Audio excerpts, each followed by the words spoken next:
दार चुनरी आजा माँ ओढ़ के, गोटेदार चुनरी आजा माँ ओढ़ के, मेरे घर आजा मैया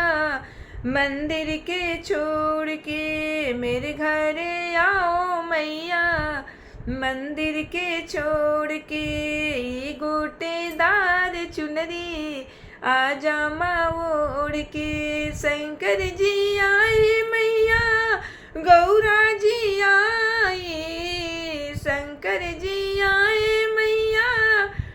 गौरा जी आए, गणपति जी आए मैया कैलाश छोड़ के, गणपति जी आए मैया कैलाश छोड़ के, गोटेदार चुनरी आजा माँ ओढ़ के, गोटेदार चुनरी आजा माँ ओढ़ के, मेरे घर आजा मैया मंदिर के छोड़ के, मेरे घर आजा मैया पहाड़ों के छोड़ के, मेरे घर आजा मैया गुफा के छोड़ के, गुफा के छोड़ के मैया बनवा के छोड़ के, मेरे घर आजा मैया निबिया के छोड़ के, मेरे घर आजा मैया निबिछा है छोड़ के, ए गोटेदार चुनरी आजा माँ ओढ़ के, कान्हा जी आए मैया राधा जी आई, कान्हा जी आए मैया राधा जी आई, रुक्मण जी आई मैया द्वारिका को छोड़ के, रुक्मिणी आई मैया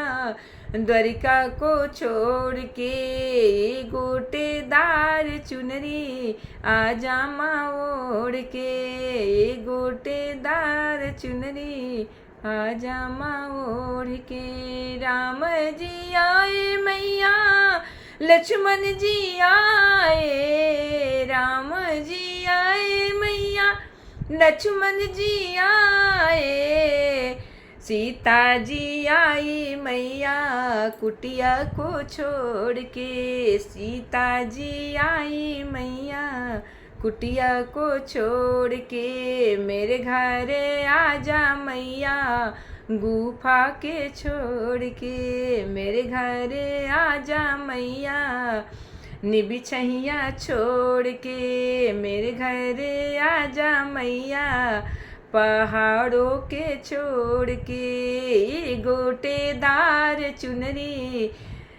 आजा माँ ओढ़ के, लहरदार चुनरी आजा माँ ओढ़ के, आजा माँ ओढ़ के, आजा माँ ओढ़ के, ए गोटेदार चुनरी आजा माँ ओढ़ के, ए गोटेदार चुनरी आजा माँ ओढ़ के। जय शेरावाली माता की जय।